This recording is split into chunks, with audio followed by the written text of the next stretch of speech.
my name is Lydia Darnell. My topic today is, should voting age be lowered in the United States? My purpose is to invite my audience to explore and to explore myself the issues related to the voting age being lowered in the United States. I would like to talk about the tough decision of whether the voting age should be lowered, or if people under age 18 are not mature enough to vote. A quote from a 16-year-old on her article to persuade people to lower the voting age. Miranda believes that 16 and 17-year-olds are at the perfect age to start voting because they can talk about issues at home and at school. She took a government class in high school, and her family's kitchen TV is always tuned in to CNN. I've been surrounded by politics all my life, she says. I'm sure a lot of you have relatives under 18 years old, children, siblings, cousins, and so on. What if one of them wanted desperately to vote and had more information than some people who are allowed to vote, but couldn't, because they're considered to be immature to vote?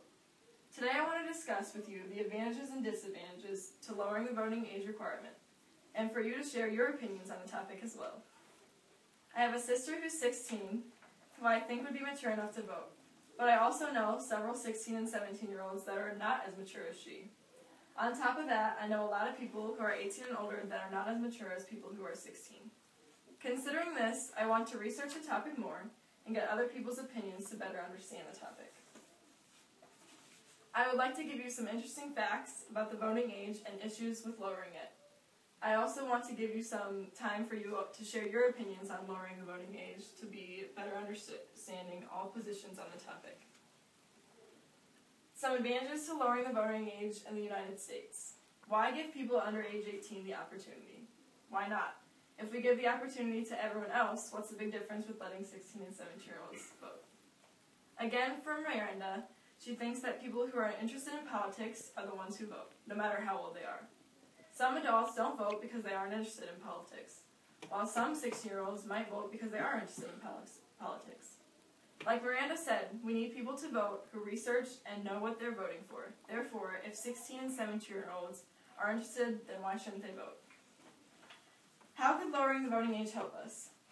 This could add more people who care about politics to make a difference in who is in charge of our states and our country.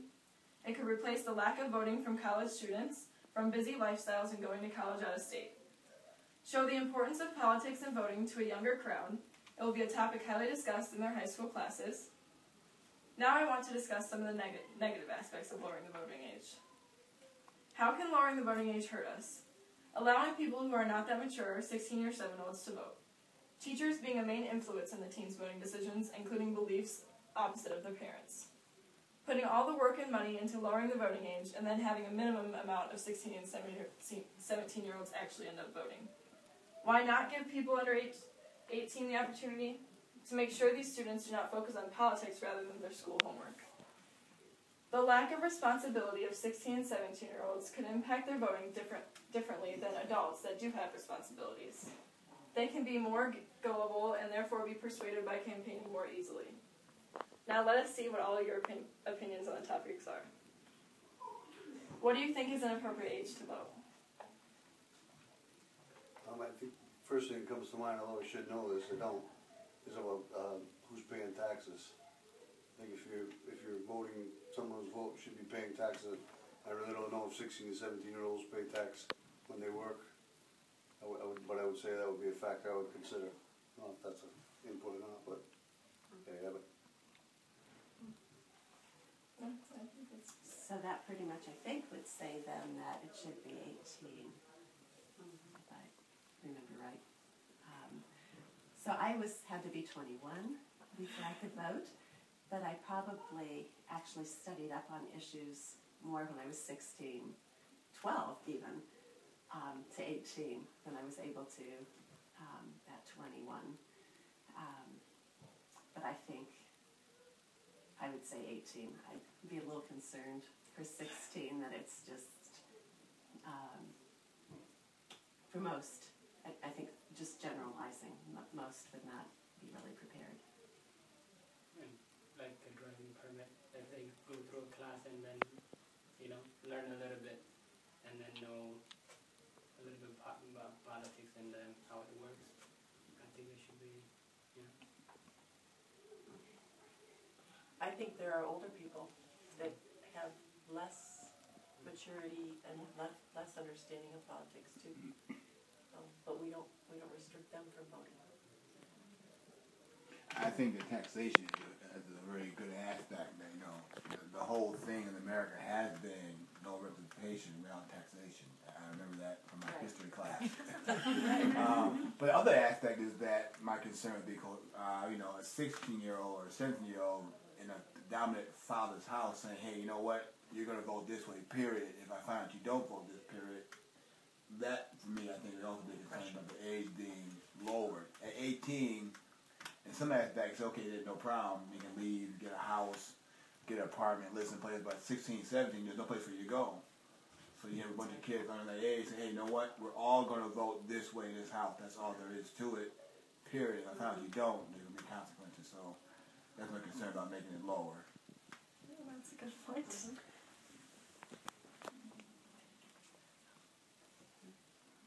Okay, my second question. Do you think 16 and 17-year-olds are mature and capable of voting? Well, I think you kind of even briefed that. Depends on who the person is, what their background is, whether or not, you know, a statistic really wouldn't help right now, but some do, some don't. I mean, that's kind of wide open, right? I agree with that statement. I work with high schoolers. There's some that I could trust. There's many that I could not. So. But you know, I think what Ruth Ann said is very true too. I think that age group, however, is probably more engaged in the process because classes is focused on that topic. So I think the maturity level may not be there, but the information I think is more together. So I would assume if you lower the age to 16, you're going to adjust the classes or educational system to make that more a prominent issue. So I think 16, 17 years could be more informed. Immaturity, I think, at any age, you're going to find that sprinkling of those who are not Right. immature. The ones that are not, we would hope they wouldn't vote, right? Yeah, in some sense. Or a possibility to be able to harvest folks like you that studied up on it. I mean, like did it one time, go online, looking at what's a history for voting on this and that. But so if the children are doing that, the parents are humble enough to want to use that, or maybe outside their own families, they could use it as a resource to say, I don't know how that would work out, but It's pretty much every 2 or 4 years, right? For the most part. Yeah. So I mean, it's a class requirement. And then you have your class requirement for this coming year. As you guys know, we're going to vote. You're lucky, you know. So you're in school 4 years, so you're going to get at least one of those 2 years. You have an assignment. Your class assignment is to research and stand up in front of class, and you be pro, and you be con, you be for, you be against. And I think it'd be a real good process from educationally speaking, saying, go ahead and do this, and this is how we're going to do it by you debate team or history class or whatever the class happens to be. It probably won't be history, but social studies, I guess, would be important. Okay, thank you. I'm going to say my conclusion now. Are people under age 18 mature enough to vote? Should the voting age be lowered to, say, 16? Well, I'm sure it's a continuing argument that no one can say for sure which is best. Some people think absolutely not. If they're not mature enough to drink, marry, and join the military, why should they be able to vote? Some people think, why not? A lot of them want to vote anyways, or just vote how their parents do. Then, of course, there are a lot of people who would not care either way. Probably the same people who don't care to vote or not. It was interesting to get all your opinions, and I appreciate your involvement, and thank you for taking the time to listen and discuss this topic. I hope after today you will have learned this is an interesting topic, and you'll consider your opinion on the matter. Thank you.